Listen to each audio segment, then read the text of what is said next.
Welcome back to the Mark Faris Experience. I'm Mark Faris, and we are speaking with Michelle Dada today. She is the president and design engineer at MNT Consulting Group. She also runs Dada Homes and Investments, Inc., and oversees around 7 staff. She started this company with her husband, and she's been growing, and she's a big picture person, but she can also see the detail as well and execute on an ongoing basis. Michelle, really great to have you here. Thanks so much for having me, Mark. Great to be here.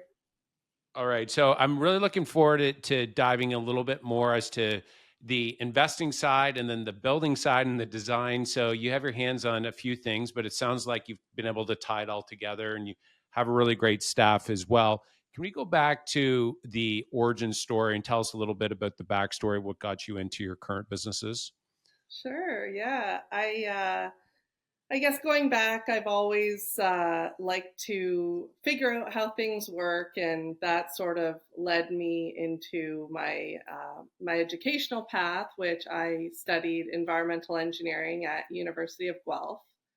That was my undergrad, and from there, I grew up in sort of just north of the GTA, and I knew I liked working more in rural areas, and that took me more to the Barrie area right out of school. And I got a job for a consulting firm and worked there for a while before starting my own consulting engineering business back in 2010. And I guess I always knew I liked more outdoors oriented, development related jobs. Like going back, I taught snowboarding. I worked at golf courses. I just always knew, like I always gravitated towards more outdoor time on sites, and it's still one of the things I love the most about my job is spending time on different project sites, getting to see different properties. That's still something that lights me up. So you did now when you originally started in the space, did you were working with somebody else, and then when was it that you're like, I'm gonna go and do my own thing? Was there like a moment, or like did you work with somebody originally? Yeah, I worked for about a 30-person consulting firm. And I mean, it's still in the same space of a lot of what I do now, but that was a company and I had great mentors and great colleagues. And I still work with a number of them, which is pretty cool, who have gone on their own or are in different companies now. But was a lot of change happening. There was some like acquisition kind of action happening. And I just decided, you know what, why not? Why not try on my own? And didn't really set the bar super high and took the leap. And I was really lucky that my one of my mentors, actually both eventually, ended up giving me work out of it, kind Hmm. of passing along some jobs. So they were great supporters. I feel like it all really like flowed Hmm. well right from the beginning. Never really Yeah. looked back. Yeah, that's smart. So you must have kept those relationships when you left. It wasn't like I'm gonna burn, everything down on the way out sort of approach.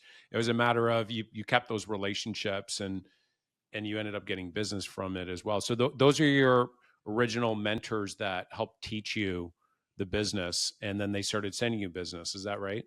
That's right. Yes, yes. And I mean, yeah, like that's one thing I can see, in almost 20 years working in this area, working in this space, maintaining those relationships, like always trying to keep, even if you don't see eye to eye on all things, just maintaining open communication and being respectful Mm, and transparent about things. It's everything.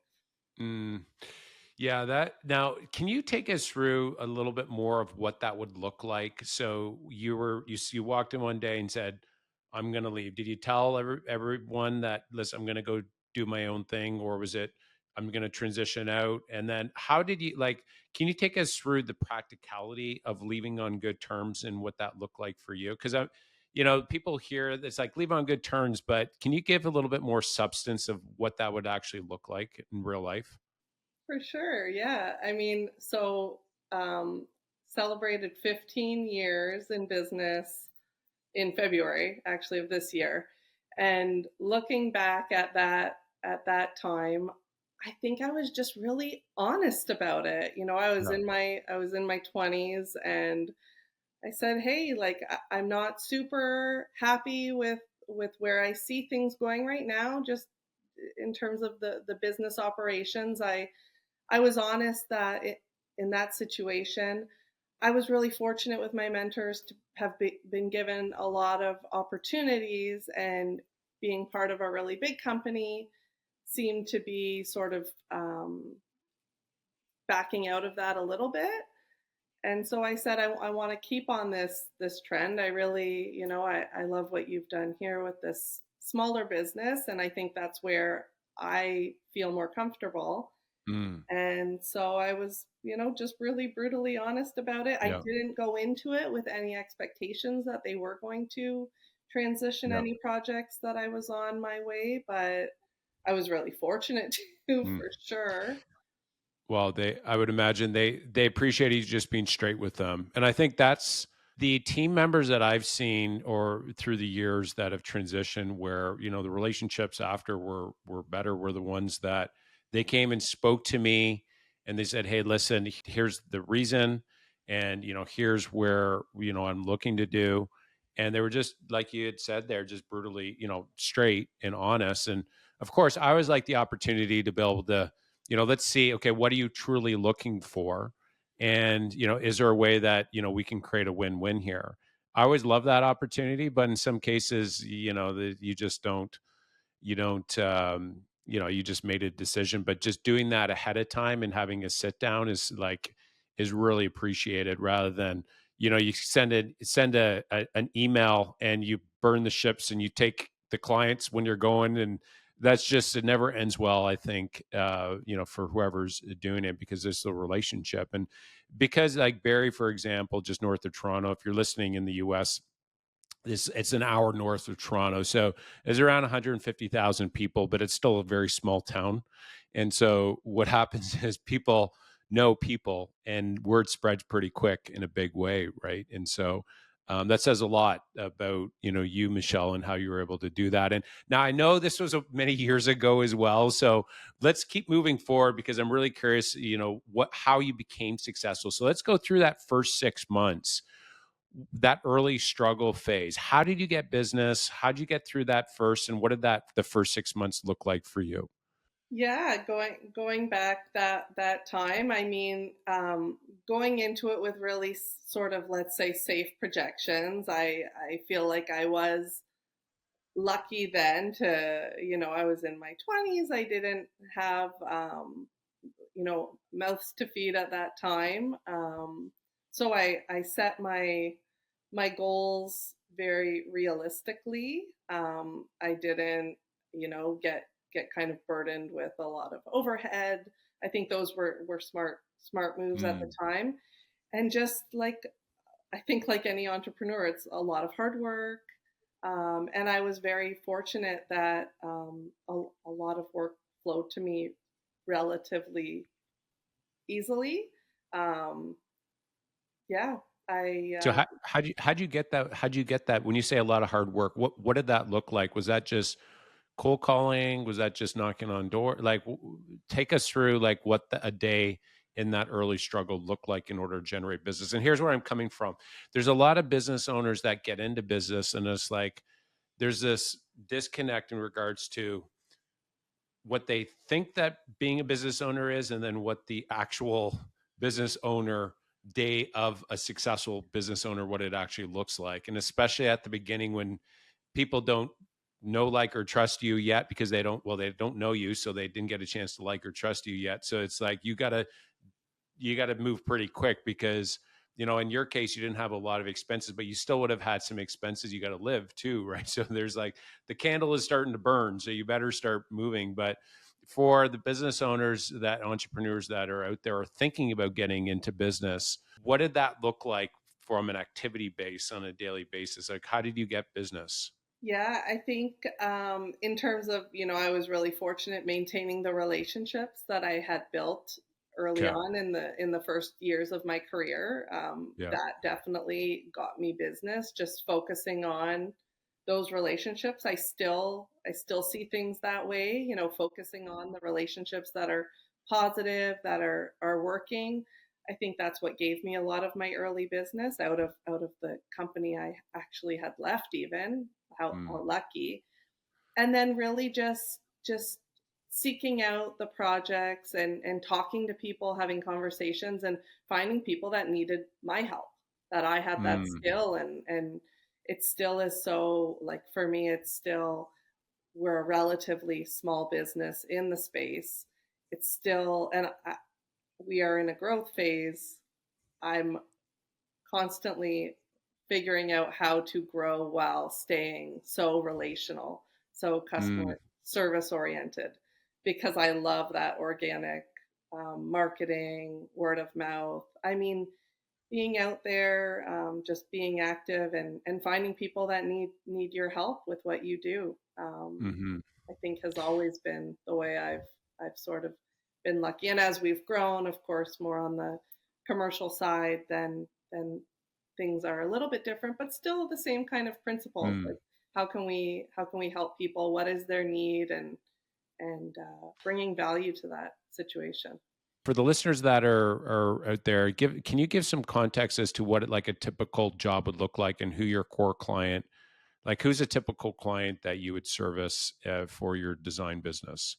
Sure. So I'm a professional engineer, a consulting engineer in Ontario. So a lot of our work, we kind of have the two parts that are residential build. So we do support a lot of single family homes, multi-family homes, through everything from initial site planning, seeing what they can do with a property due diligence. We work with realtors, we work with developers, with builders, with architects, with homeowners who are trying to do something themselves.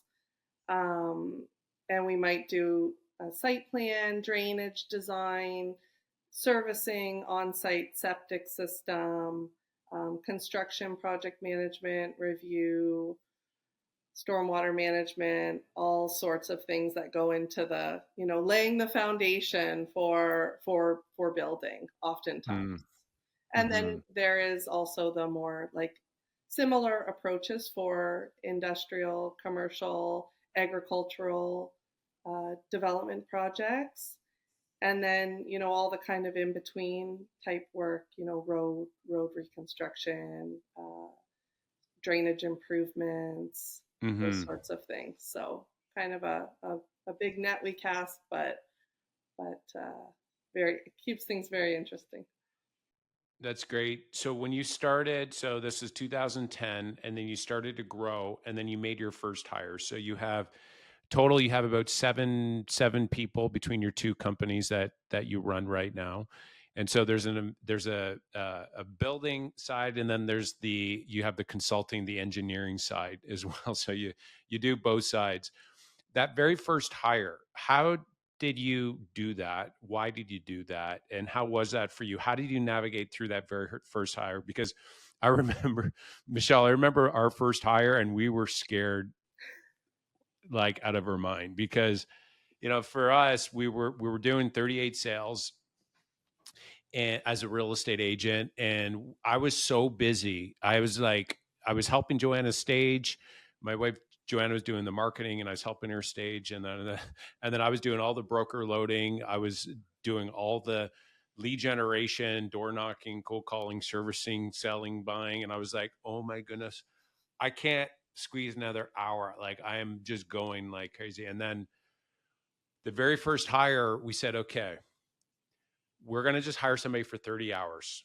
We're only going to commit to them 30 hours a week. And so we did. We interviewed 5 people, and then we selected somebody, and she never did, Sabrina, who's actually still with us, she never did less than 40 hours. And how we helped overcome that initial like, I don't know if we can hire somebody, because you think to yourself, well, if we don't hire somebody for 3 months, I'm going to save 3 months of salary, and that's how we were originally thinking.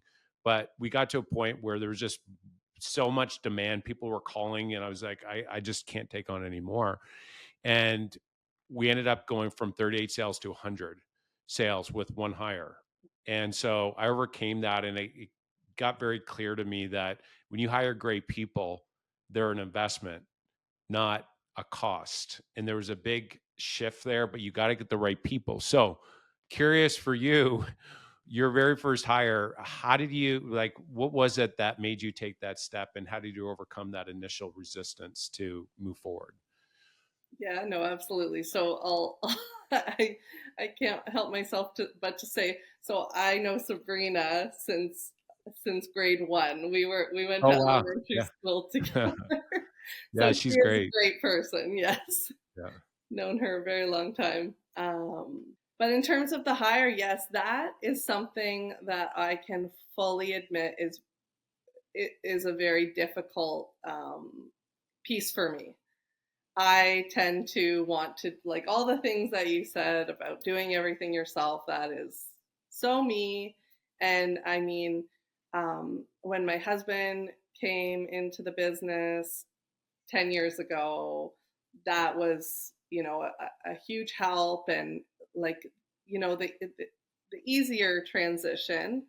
And it's more in recent years we've had.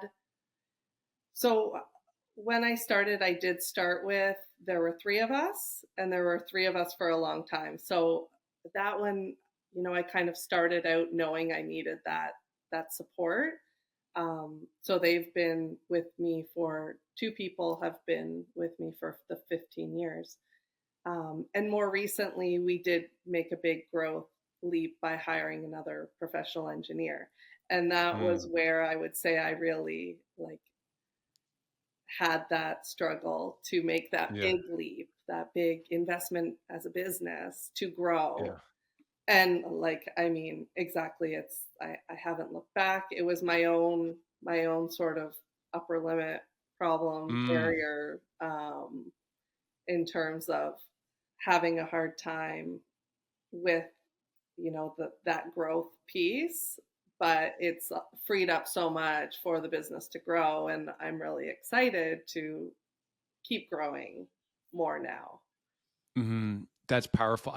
Michelle, I want to dig into that upper limit mindset that you had to overcome. I want to dig into that because I think that for a lot of entrepreneurs is one of the biggest, we'll say, challenges. In a lot of cases, we don't even know what our upper limits are, and so we don't grow because there's something holding us back. And so, how did you identify it after so many years? And then, what helped you actually break through that? And because now that you've broken through, you've hired somebody and you've seen the results, which makes it easier for the next one. But can you dig into that a little bit more, and what helped you identify it, and then what helped you overcome taking that next step?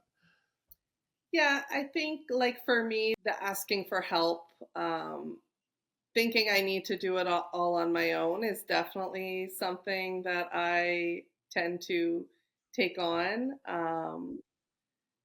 And I mean, part of it is finding the right person, finding the space to find the right person. I mean, um, it's worth taking the time too, and hearing over the years so many stories about hires. You get scared a little bit about it, and maybe, yeah, just accepting that, like, excellent, and not like, and I know I'm kind of going into the book itself, like the Big Leap book that I That book was the one that, because it's so funny you say that, because that book is actually the one I'm reading right now. I'm going through that is because the upper limit. Oh, so please, that this is crazy. That okay? So you read that? Was it that book that helped you? Keep going.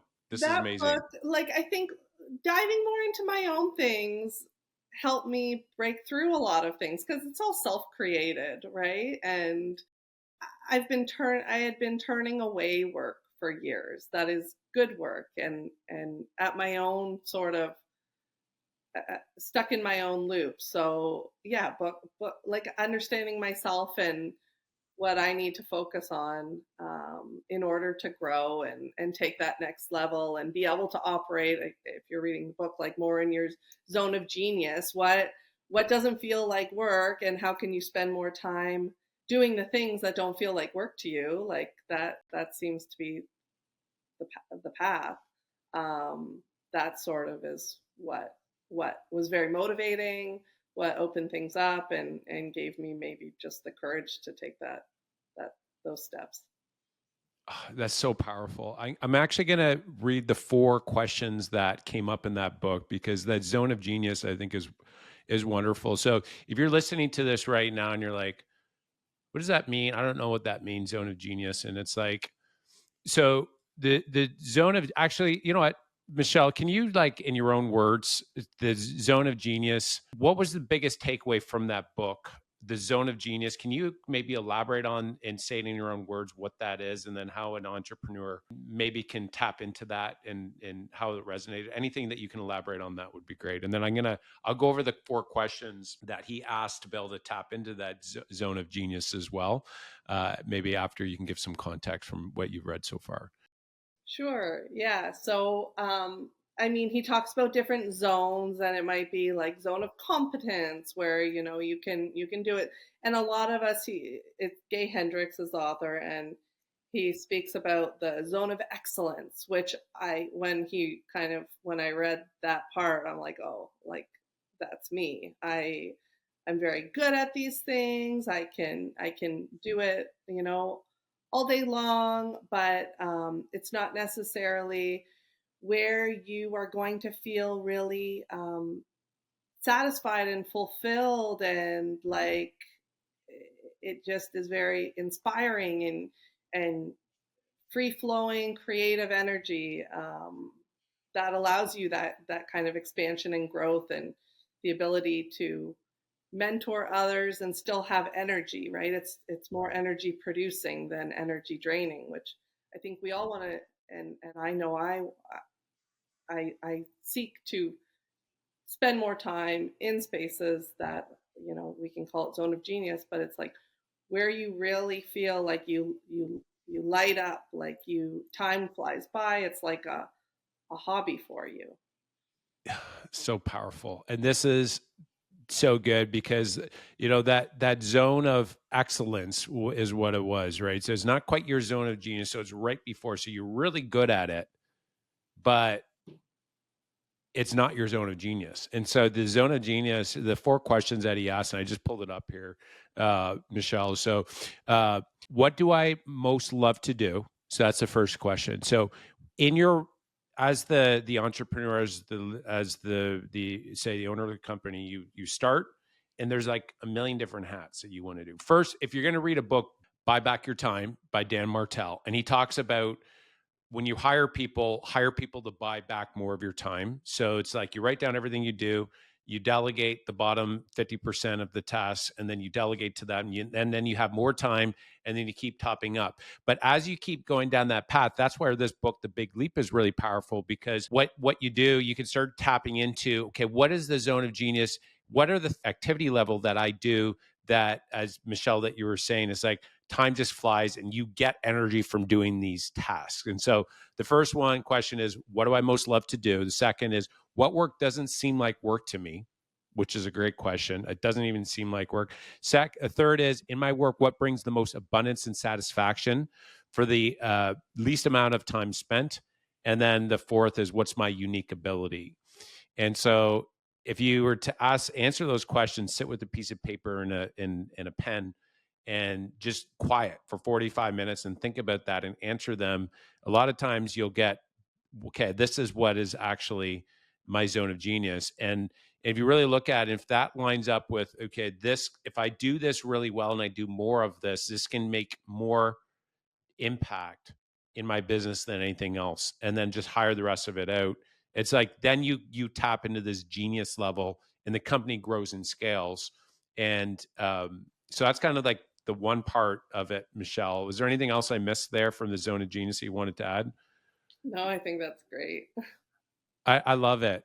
I love it because this brings us to the second part of the book. And we didn't even have this planned, Michelle. They were talking about this book, but it's so relevant right now because, there's certain limits in business where it's like, why do I keep hitting this limit? And one of the things that I learned with most of the top business coaches, when I talk to them, they're like, Mark, it's all mindset. When you get to the top, it's not about how, just use this script or that script. It's not even about that. It's about mindset, thinking bigger.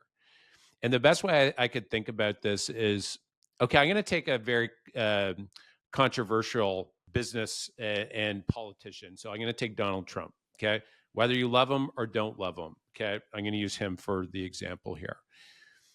So Donald Trump started, his dad was a real estate guy. He took the business and then scaled it up and grew, became a television host or star. And then he grew, and then he got into politics, and he's the president for the second time right now. He's been $100 million in debt. I remember the story that was shared with him was that he was walking along with I think it was his ex-wife, and he was walking along and he said, see that guy over there, that homeless guy? He's richer than I am right now. He's wealthier than I am because he was $100 million in debt. He worked his way through that and he became a billionaire again. And then he became the president. He was shot, all the rest of it. So here's the where I'm getting at here. And please just put, if you love him or don't love him, that's besides the point. You cannot argue with what, as a man, he's had to sustain and go through, right? It's a huge weight, whatever, again, if you love him or not. So here's what it is. If Donald Trump, was going through the same problem that you're going through or the same ceiling you're going through, would he be stressed and would he figure out a way to kind of break through that ceiling or not? And as the problem would seem so small to a guy like that. Yeah. Right? Is that, for me, that was like, he would see that like, oh my goodness, this is like such a little tiny problem. And I thought about that. I'm like, that's a mindset thing. He's so stretched, and his ability to take on big, massive problems and handle them is so much, his capacity is so much greater. And I went back to at the very beginning when we maxed out our credit cards, when we couldn't put food on the table, and I got into real estate, and just getting a client was the early struggle for me. And I look back on that, I'm like, the problem of paying for that little tiny townhouse, our first home that we bought it for $185,000. It seems so small to me right now, the challenges that I went through from, 17 years ago when I got into real estate. Now we're buying, hundreds of units at a time. We're buying these apartment buildings for like $30 million at a shot. We're putting $500,000 hard money, and we got, we have, about 100 staff and with Fair's team. And so the point there is that whatever problem you're going through, it's likely, and you're going through a lot of stress, if you back yourself out and just say, go right up to outer space and you look down on yourself, it is, in hindsight, it's, if you look that way and you look at it from a different perspective, it's not that big of a challenge if you change your perspective on it.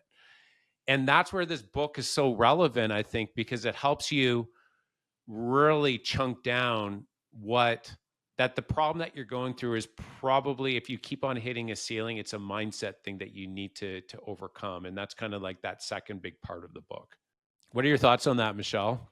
Yeah, no, I totally agree. I think we limit ourselves, and like the world is our oyster that way, that so cliche, but like I really resonated with that. Like our problems, our ability to manage, stress, good or bad.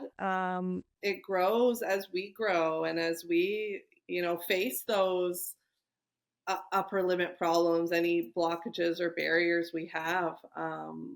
yeah, keeping perspective, keeping moving forward, and that like dealing with that kind of discomfort around that in a constructive way, it Mm, creates more space for growth, and then you can handle the bigger project, the bigger deal, whatever business you're yeah. in. Truly, truly. Yeah, that's good. There's another book that kind of Harv Eker wrote. I believe it was Millionaire Mindset. I think it was that he wrote. And one of the things that he had said is, going back to that Donald Trump reference, it's like if he was in the position that you're in right now, or when I say you, I'm talking about for anybody that is going through a challenge. It's like you say yourself, if you're going through a challenge, you say like mini me, mini me, mini me. Like the way that I'm thinking is like is like I'm thinking small. I got to think bigger. And I don't know. I don't know. That just Michelle, that really hit me. And so the second part of the book was that um, was talking about the when we start to get success, that we start to sabotage it. And I thought that was like a really interesting part of that if you notice that your things are going really well and then you do something like you start an argument, like say you're everything's going well with your spouse, is all great, and then you just start an argument out of nowhere, and it's like there's these beliefs that like not everybody, but I think in many cases, and I know for me it's like I've had to look at it's like, why do I do certain things when things are going really well? And so there's some other questions here that he writes down in this book, The Big Leap. And the first one is, am I willing to have more time feeling good each day? Because his whole thing is when you're feeling good for long sustained period of time, sometimes you start to sabotage that and it's like, wait a sec, everything's going good. What am I missing here? There's got to be something wrong. And then you start to, conjure up big problems in your mind. Uh, Second one is, am I willing to have more time when everything goes well in my life? Am I willing to feel good and have my life run smoothly all the time? So it's like a decision rather than sabotaging it. And then, am I willing to take the big leap to the ultimate level of success or not? And so, um, those questions I felt were really good as well to kind of help you challenge that, we'll say that self sabotaging mechanism that is like hardwired, I think. And we see it often with lottery winners that there's this thing in their mind that they don't feel comfortable with holding on to millions of dollars. So from a subconscious standpoint, they're like, I got to get rid of this. I got to get back to my comfort level. Yeah, it's super interesting with that, like the self sabotage and how where that sort of comes out. Whether like I found it interesting and very relevant for me, the thought that if things go well, like do we not feel like we're deserving of that? Is Mm, it that we're going to be too big? Like are we used to being surrounded with others that maybe it's more focused on what's not working versus what is working. It's a great resource to sort of just get curious around where that comes up in your yeah, life, because I mean, yeah, you might be doing great with business deals, but then coming home and then your personal life falls to yeah, shambles or yeah. something. And it's very interesting to find a way to have you know keep well rounded everywhere. It's really interesting. And I know he talks a lot about worry thoughts, and just how unproductive those worry thoughts are when really you have no control over it. And as an entrepreneur, I do think the what if, and as an engineer, I can be quite analytical about things. But doing what you can, and because you can talk yourself out of most things quite easily, Mm, but yeah, doing the work you need to do, and keeping moving forward. mm. It's so good. Patrick Bet David, I heard him say one time that he, being that he's more seasoned now, because as entrepreneurs in general, I think outwardly, anyways, we're very enthusiastic and very positive. It's like everything's going to work out. It's like, yeah, if this happens, then I only need to do this amount, and we're going to make millions of dollars. It's like, yeah, let's do it. And so, which I think is like really important. And so you need that optimism to get started, and as you go along, it's really important. But if you're not careful, that optimism can get you into a lot of trouble. You know, you buy some vacant land and you realize, like, oh my goodness, vacant land takes and eats 3 meals a day. There's no income coming in. And so things could go wrong too. And so what are you going to do? And so that's where you see a lot of entrepreneurs, they get in trouble and then they go out of business because they run out of cash and oxygen and whatnot. So his thing is that he's 51% optimism and 49% paranoid was the words that he used. And so that's such like a interesting dynamic, is like, okay, I need to stay optimistic. That being said, I need to be wise and prudent with the choices that I make on a day-to-day basis so that we can keep this puppy going, and I'm not going to overcommit myself where, we're going to, run out of cash. And so, curious to get your thoughts on that, that the optimism side, and then being able to, on the other end of it, make sure that, we're it's like, okay, there's realism here in regards to how things could go, and we got to make wise decisions as well. Oh, absolutely. I mean, so much like preparation and like preparation is key, feeling confident, optimistic. And then also, I think being able to pick yourself up when things don't go according to plan, because Mm. when you're in business long enough too, and you may face that early or you may not face that for quite a while, but we hit things, markets change, things happen. And I still am very much one, like, maybe in the thick of it, you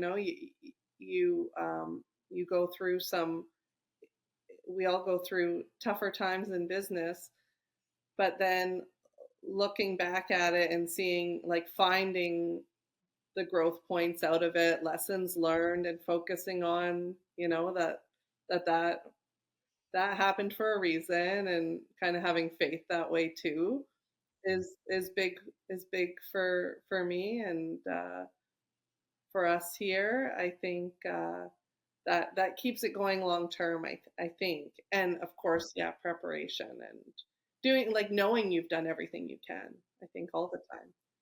Yeah, I love that. What keeps you motivated when you go through the tough times, Michelle?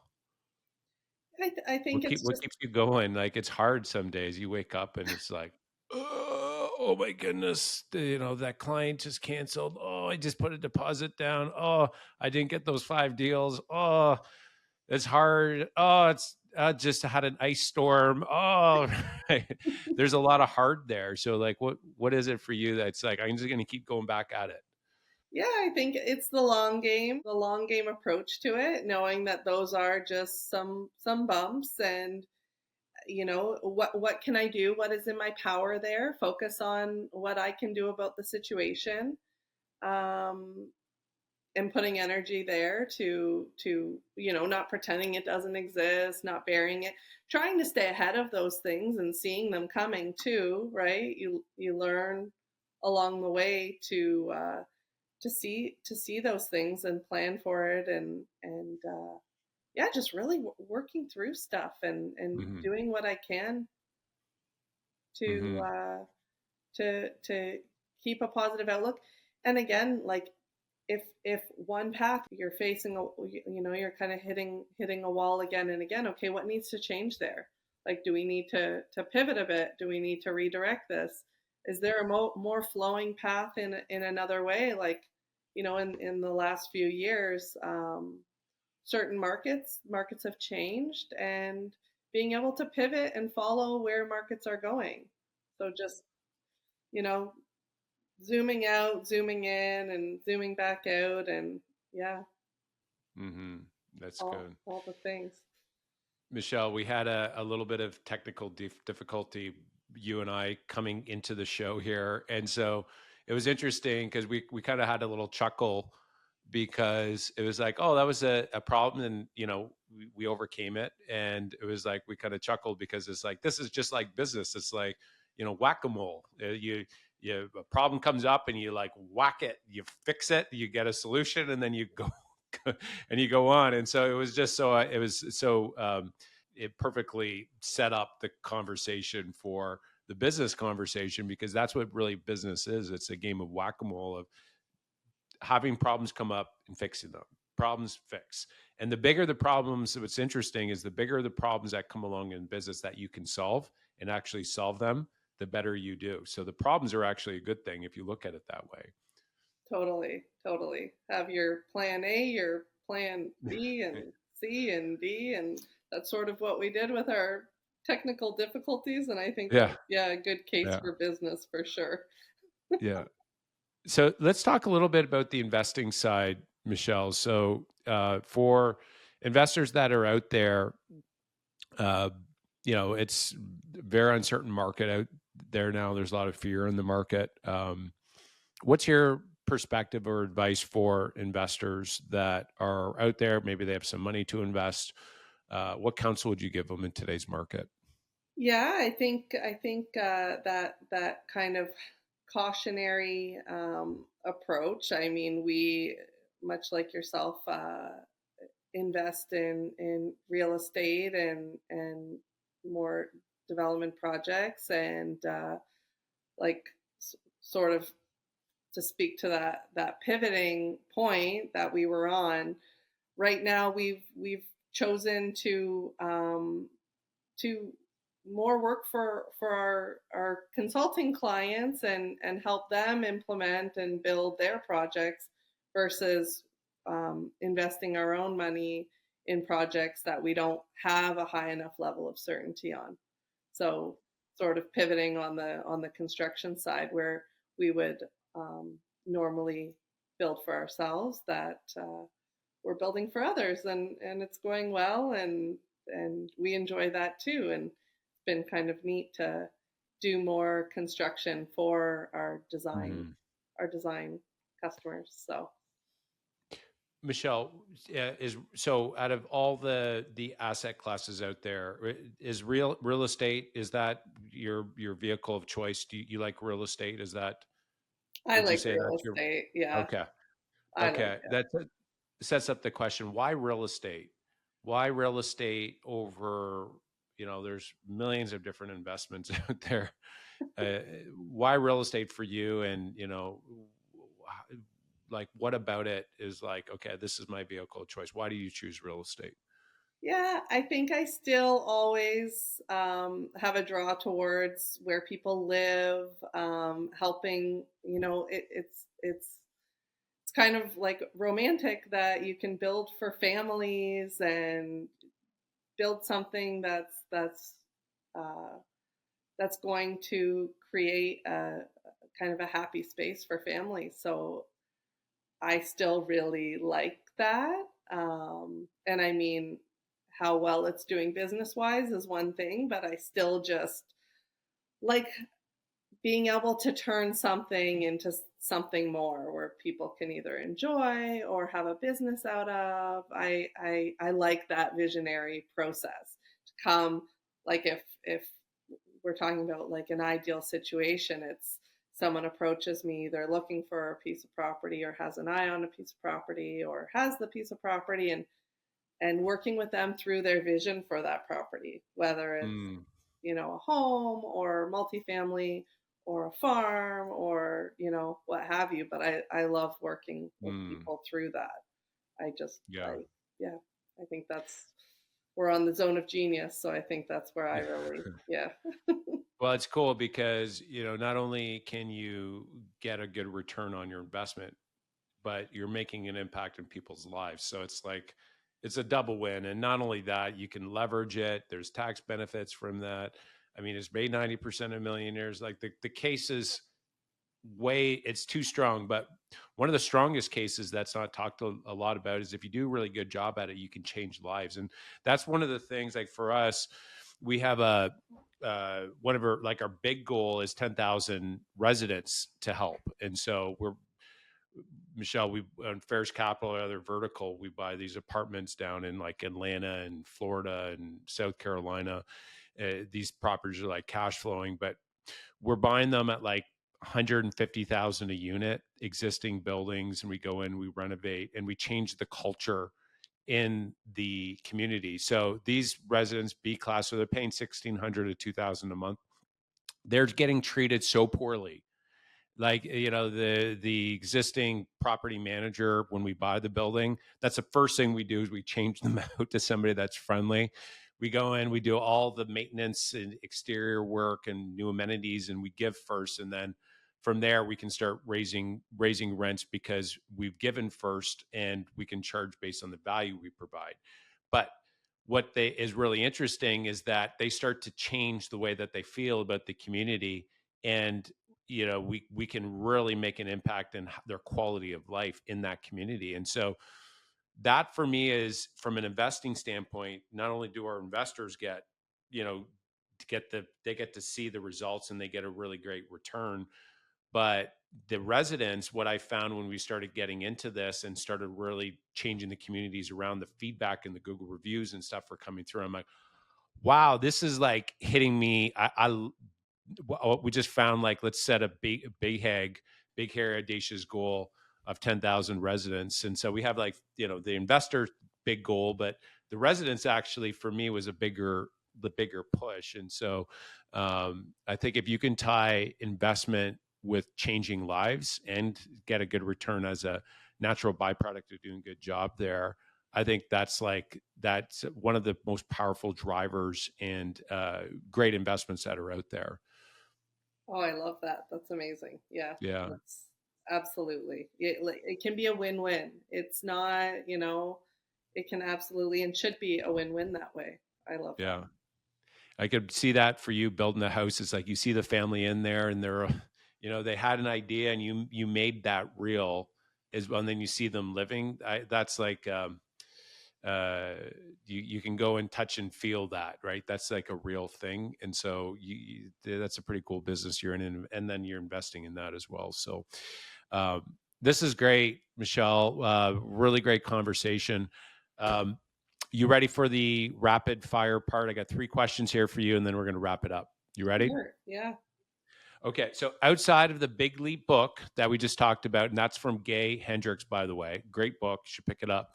Outside of that book, what other book has been the biggest impact in your career that's made maybe the biggest change that you can share with us? Oh, yeah, that's a good one. I mean, I have my nerdy academic books for sure, but a book I read that I learned a lot about myself through. It's called Self to Lose, Self Defined. I forget the author's name, but it's about the Enneagram, and that's sort of a personality study, and that really helped me sort of understand things. So I really like that book. Yeah, no, that's I believe that Enneagram book. I believe that the road back to you. Oh, I What never was it? heard of this one. The one I read was Self to Lose, Self to Find. I think it's Self, Marilyn something. self to lose, self to Find. find. Okay. Oh, I got it here. Okay. Self to lose, self to. Okay. We have Marilyn Vancil Yes. is what it is. It's a blue book. So if you're listening, there you go. You got the book. Recommend, check it out. Okay. Next one is, how would others describe you in 3 words? I would say hardworking, passionate, and problem solver. Yeah. Very cool. I'd say caring as well. That's my read. But Yeah. maybe that's not okay. And then final question here. So the final advice that you would give to an entrepreneur that's either just starting out, or they're thinking about getting into business, or maybe they're in business and they want to take it to the next level, what advice would you have for them? Yeah, I think like trusting your gut, not worrying. Like if I'm speaking to myself, don't worry so much what other people think. Um, yeah, like follow your path and really listen to what lights you up and follow that. Follow where that takes you, whatever that is. Yeah, wise counsel. That's great. Well, Michelle, really appreciate you coming on the show. For the listeners, they want to reach out to you, maybe for your consulting services, or they want to build a house. Uh, what's the best way they can reach out to you and find out more? Yeah, sure. So we're mntconsulting.ca, dadahomes.com, LinkedIn, Michelle Dada, and on Instagram with both MNT Consulting and Dada Homes. And I am the current co-chair of the Barrie Construction Association Women in Construction Group. So any women in construction looking to network with other women, trying to grow, we meet once a month, and happy to have other ladies join us too. Oh, that's great. So if they're even thinking about getting in construction, that would probably be a good group to go check out as well, I would think. For sure, yeah, meet other people and yeah, ping things Do off of. I mean, entrepreneurs, people working for companies. It's a whole mix. It's really nice. mm, so can you say that website again, just for the listeners, if they want to check that out? So the organization is it's Organization. through Yeah. the Barrie Construction Association, Yeah. and we're the women. Like I'm a co-chair with the Women in Construction group, and there's also a Young Leaders group for any men. And I mean, the Barrie Construction Association itself is a great resource to network with other people in the industry, whether you work directly in construction or supporting construction. Yeah, it's good networking. That's amazing. And that's a very good last tip as well. Get out there and start networking. You are who you hang around with as well. So that's great advice there too, Michelle. Go do that. So thanks again, Michelle, for coming on the show. You did great. Thank you so much. Thanks, Mark. All right, guys, thanks for listening to the show. If you liked it, please share and subscribe to the channel, where we are building a community of up and coming entrepreneurs. And if you are looking for a real estate deal, you can't find anything out there, go to fulloutinvesting.com and you'll find out our 10-step full out investing process. We have a sample deal in there as well. And go to fulloutinvesting.com to learn more on how to invest in real estate, partner up with us, and buy these 100-unit apartment buildings down in the Southeast US. We are helping investors purchase real estate. Remember, the fastest way to build wealth is to grow your business and invest in real estate. I love you guys.